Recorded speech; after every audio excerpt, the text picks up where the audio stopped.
You catch us all at 6s and 7s today. Lord Braybrooke is hosting a meeting of his university colleagues, and Lady Braybrooke remains in town. So I'm cooking one of Lord Braybrooke's favourites, roast beef and plum pudding. For this recipe, you will need flour, salt, a sirloin of beef, and plum pudding.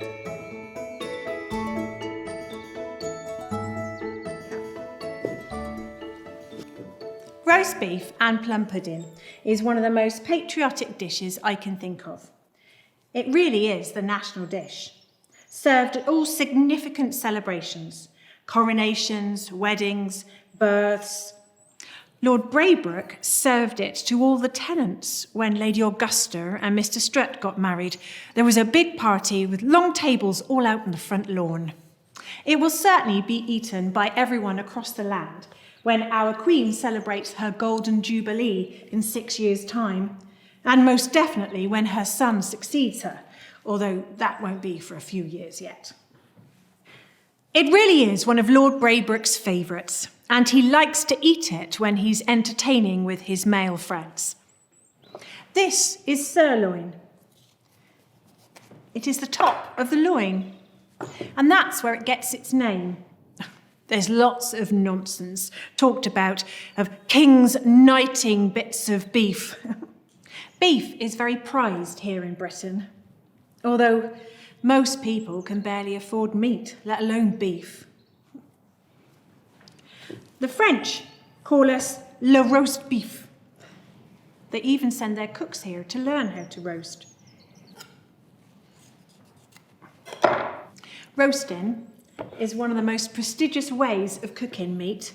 And when I say roasting, I mean cooking in front of an open fire, not putting it into an oven and baking it.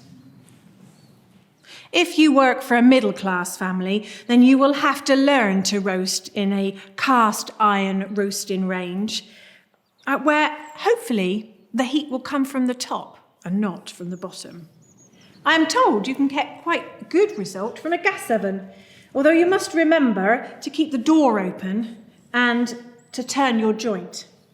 But then you must always remember to turn things that are in your oven. Our baking ovens have turntables inside them. Our roasting is done in front of an open, quick fire, mostly using coal, although wood does give it a nice flavour.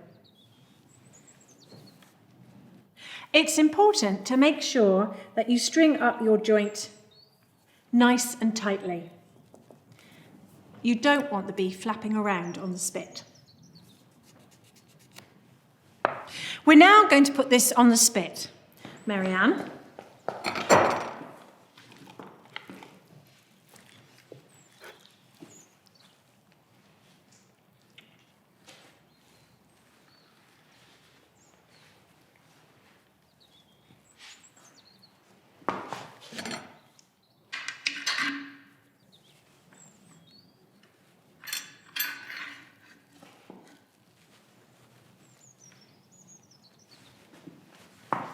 And I'm going to dredge it with flour and salt.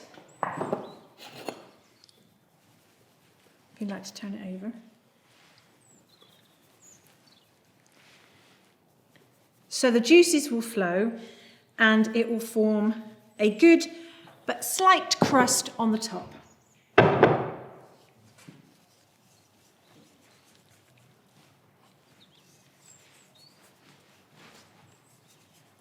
Marianne is now going to put this in front of a quick fire for about 2 hours. And then she will be able to make a gravy as she collects all the fat that comes off it in the pan below.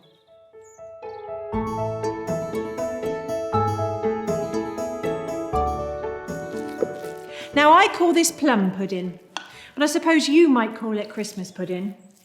It is served at Christmas always, with beef, of course, but many families eat it throughout the winter months. Like beef, plum pudding is a symbol of Englishness. Now, when I make this for a more general dinner, I usually make it in a mould, but today I'm using an old method and boiling it directly in a cloth.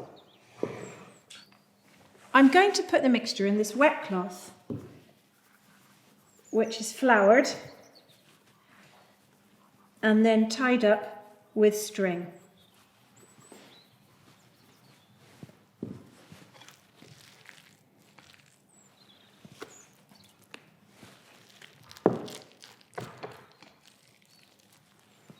Many modern recipes for this always assume you're going to make it in either a mould or a basin and are therefore too wet.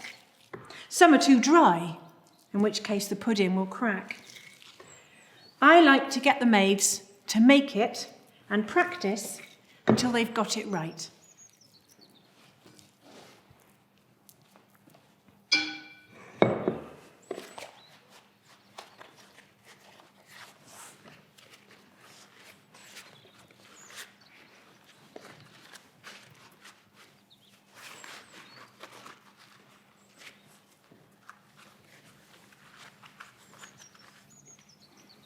There, and this will now be boiled for about 2 hours, and so will be ready about the same time as the beef.